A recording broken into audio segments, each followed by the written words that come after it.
Olá, sejam todos bem-vindos. O meu nome é Valdereza, eu faço parte da comunidade espírita Caminheiros do Amor, situada na Avenida Arnaldo Magnicaro, 1370, no bairro de Campo Grande, São Paulo, capital. Estamos na tarefa da divulgação da doutrina espírita com o estudo do Livro dos Espíritos. Mas antes de darmos sequência às reflexões dessa semana, vamos fazendo a nossa prece de abertura. Rogamos a Deus, a Jesus e aos benfeitores que nos estimulam sempre no estudo, nas reflexões, que nós possamos ser ferramentas úteis na seara do Mestre Jesus e na divulgação do aprendizado.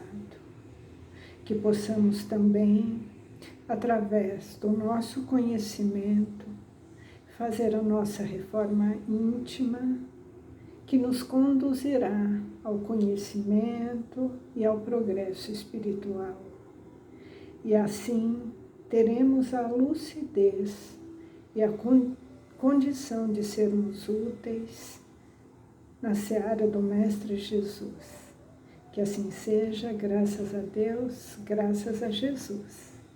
Então, como dissemos no início, estamos aqui no Livro dos Espíritos, falando sobre as leis naturais, e essa divisão em 10 partes, que Kardec dividiu para que possamos ter uma compreensão mais aprofundada de cada item dessa lei natural. Então, estamos aqui estudando a lei de destruição e nessa semana estamos estudando o assassínio. Vamos refletir sobre a questão 746 até 751. Então, Kardec questiona os benfeitores na pergunta número 746. O assassínio é um crime aos olhos de Deus?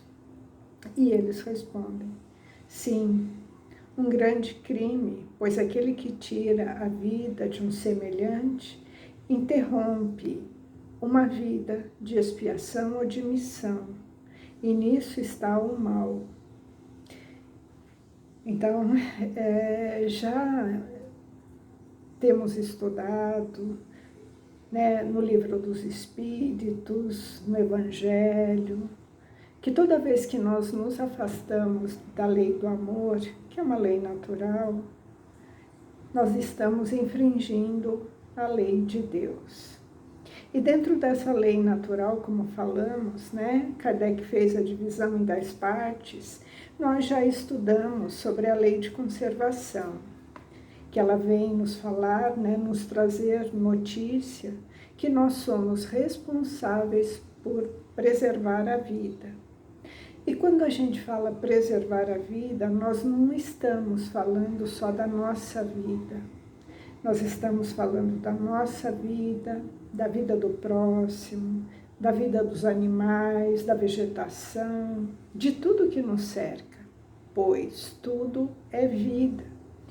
E quando cometemos um assassinato, nós estamos afrontando essa lei de Deus.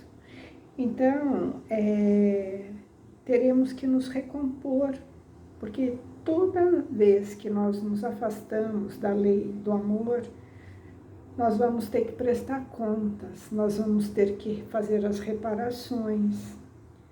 E mesmo porque, quando nós tiramos a vida de alguém, nós interrompemos o planejamento reencarnatório daquele irmão, no qual nós cometemos essa atrocidade.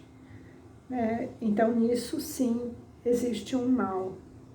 Porque só Deus sabe a hora de partida de cada um de nós não podemos antecipar. E como já sabemos, ninguém nasce, ninguém reencarna, para tirar a vida de ninguém.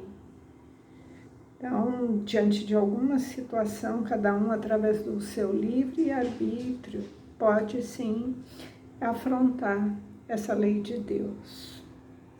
Mas continuemos, né? Porque dentro desse item tem vários questionamentos, e na próxima questão, na 747, Kardec continua, né, questionando sobre essas formas, né, de afronta da lei de Deus.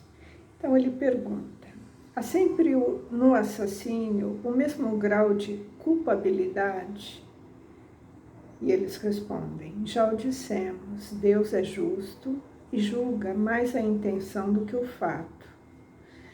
Então aqui Kardec está perguntando, né, todos que matam alguém, para eles têm a mesma culpabilidade, eles serão ali julgados da mesma forma, nessa lei de justiça divina? Então ele responde que Deus é justo, ele julga mais a intenção do que o fato em si. Então a justiça divina, ela é perfeita, e tudo o que acontece é avaliado.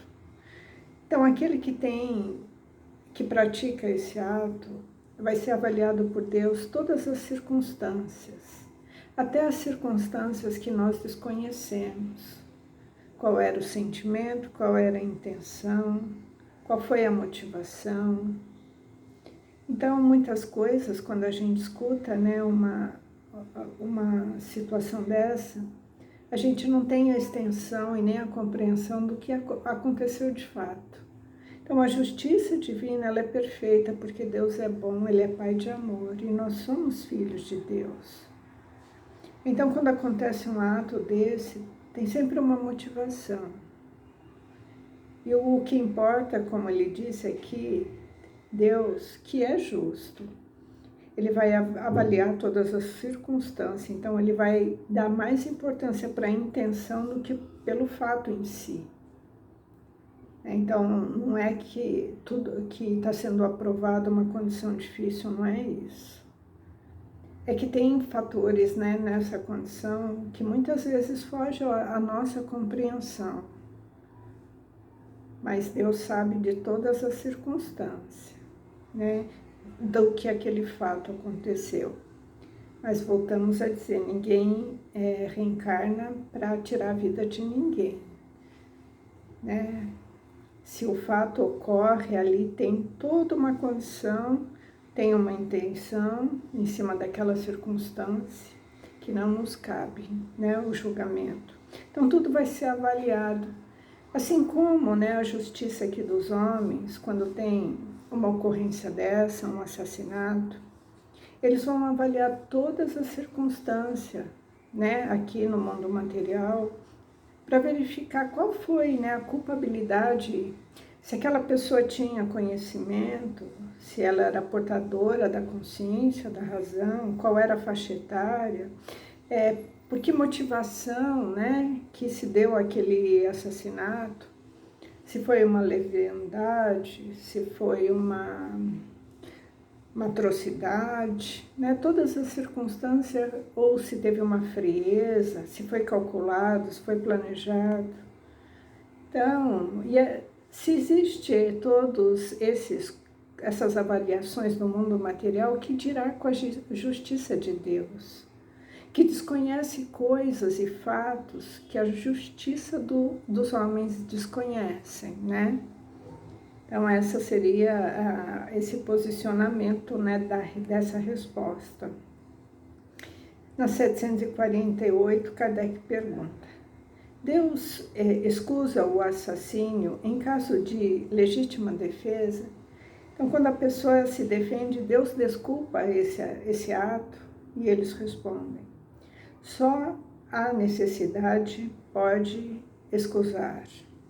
Mas se pudermos preservar a nossa vida sem atentar contra a do agressor, é o que devemos fazer.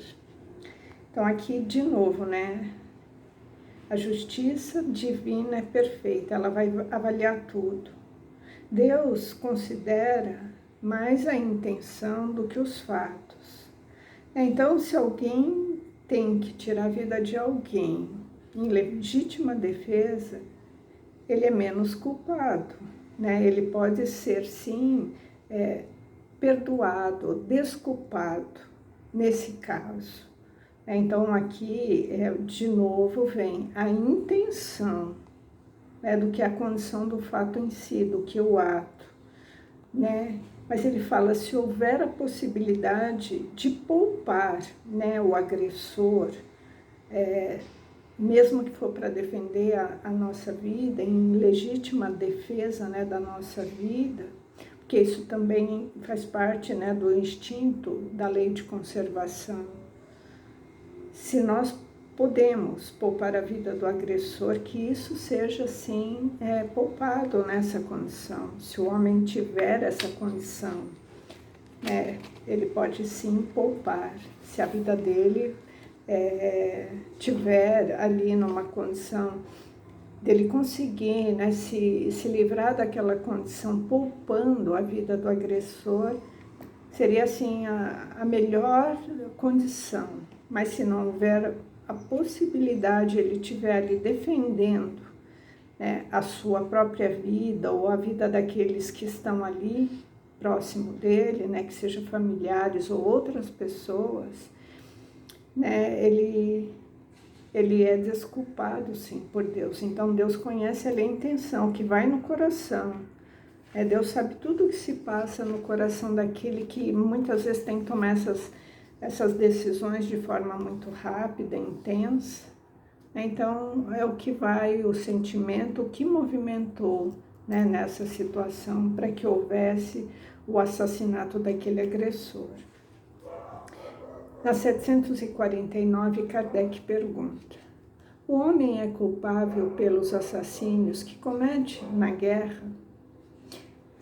Então, aqui, né, de novo, ele perguntando sobre os assassinatos, e aqui no caso, uma condição específica de guerra, e eles respondem: não, quando é constrangido pela força. Então, ele não é culpável quando ele é constrangido pela força. Então, assim, por uma lei, pela sociedade que recruta, né, as pessoas civis para lutar, para combater na guerra, ela está sendo ali constrangida por uma situação, por uma legislação, por uma sociedade, né, que obriga ela a defender o país diante de um ataque, de uma invasão. Então, ele é constrangido ali a participar daquela condição do combate. Então, quando é nessa condição, ele não é culpável pelos assassinatos, mas eles continuam aqui abrindo a questão e levando a mais reflexões, mas é responsável pela crueldade que comete. Assim também o seu sentimento de humanidade será levado em conta. Então aqui ele fala que ele não vai ser culpado, né, quando ele é constrangido pela lei. Mas aqui ele fala, ele abre aqui um parênteses, né? Por isso ele não vai ser condenado, mas se ele usar disso para exercer crueldade, ele vai responder amargamente por isso. Porque daí já foge do constrangimento pela força, aí é um desejo dele. É uma condição de uma moral equivocada que faz ele extrapolar a necessidade simplesmente do combate. Aí ele está pondo uma condição de moralidade frágil, né, que vai se sobrepor a isso e ele vai ser convocado a se refazer com essa dificuldade que ele fez o outro passar.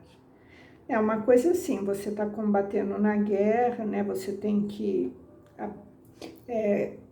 ou você mata ou você morre. E outra coisa, você invadir cidades, você cometer abusos com crianças, com idosos, com mulheres, incendiando, destruindo, causando horrores para aqueles que lá estão. Então, aí é uma condição de selvageria, de brutalidade, que cada um será convidado a se refazer com essa questão. Né? Então, às vezes a gente vê muita desumanidade, né, nas guerras, em detrimento da selvageria e da falta de humanidade com aqueles, né, que são ali aqueles que estão combatendo, né? Ou os civis, onde as cidades são invadidas, né, por soldados animalizados, né, vamos dizer assim. Então, tudo isso será levado em conta. O sentimento que você carrega, o que te movimenta, qual o sentimento que está em você quando você está ali no combate. Então, tudo isso será levado em conta, né? Na pergunta 750, Kardec questiona: qual é o mais culpável aos olhos de Deus? O parricídio ou o infanticídio? Aqui Kardec está perguntando qual que é mais culpável aos olhos de Deus, aquele que mata o pai de família ou aquele que mata crianças? E eles respondem: um e outro são igualmente, porque todo crime é crime. Então a resposta é curta, mas ela é assim esclarecedora. Então tudo é crime perante aos olhos de Deus. Se você mata um pai de família ou uma criança, tudo está afrontando a lei de Deus, né? A lei de conservação. Não importa se é uma criança, não importa se é um pai de família, não importa. O que está em questionamento é o crime em si. Todo crime é crime perante aos olhos de Deus. Então, são tratados da mesma forma. E na última questão, Kardec pergunta, na 751, por que entre certos povos, já adiantados do ponto de vista intelectual, o infanticídio é um costume e é consagrado pela legislação? Então ele está perguntando aqui por que em certos povos, né, que aparentemente já estão mais adiantados intelectualmente, por que a matança de criança, né, o infanticídio, é consagrado pela legislação? Por que a legislação autoriza, já que o povo está intelectualizado? E eles respondem: o desenvolvimento intelectual não acarreta a necessidade do bem. O espírito de inteligência superior pode ser mau. É aquele que muito viveu sem se melhorar. Ele o sabe. Então aqui a gente está falando, né, do progresso, da evolução intelectual e moral, né, que às vezes não ocorre ao mesmo tempo. Às vezes a gente vê pessoas de intelecto ou culturas muito avantajadas, muito intelectualizadas, que ainda não despertaram para o bem, para a moral. Então eles vão lá criando as leis sem se importar com a moralidade do fato. Então vamos resolver aqui o que a nossa sociedade precisa e necessita. Então eles resolvem isso de uma forma bem intelectualizada. Se nós tivermos que criar uma lei para regular a população, então vamos aqui, a partir de hoje, estabelece um critério que toda vez que nascer um menino ou uma menina, né, é autorizado aqui por uma legislação que essa criança pode ser morta, né, ela não vai sobreviver porque tem um excesso de população, ou então nós vamos regularizar a lei do aborto, né, o aborto legal, porque o ser humano ele é considerado, né, desde a sua concepção.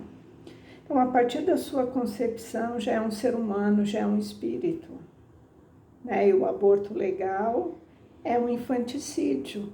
Independente dos dias de vida, do tamanho do feto, se ele está ali só na primeira divisão celular, porque para a doutrina a concepção a vida é considerada a partir dessa concepção. Então tem muitos países que regulamentam o aborto legal, né? A gente já não escuta na nossa sociedade moderna falar, né, dos sacrifícios de crianças que eram colocadas em altares, né, para aplacar a ira dos deuses, né, como lá nos tempos remotos, né, se fazia, dando crianças mortas como oferenda para aplacar os deuses irados, né? Então isso se fazia lá, era legal, né? Por aquela época, aqueles povos. E hoje, né, os povos que legalizam o aborto também cometem esses infanticídios. Então, eles não percebem que mesmo com a criação de todas essas leis, né, toda essa intelectualidade, né, que a mulher tem o direito, né, mas todos nós temos o direito, né? Então eles não percebem que infringem a lei de Deus, porque a moral ainda está muito fragilizada. Então uma lei, quando ela é feita, e o povo realmente ele está moralizado, essa lei não pode desfavorecer, né, essa lei que rege o universo, a lei do amor. Então, à medida que os povos realmente vão se intelectualizando e vão progredindo moralmente, não haverá leis, né? Porque todos serão respeitados.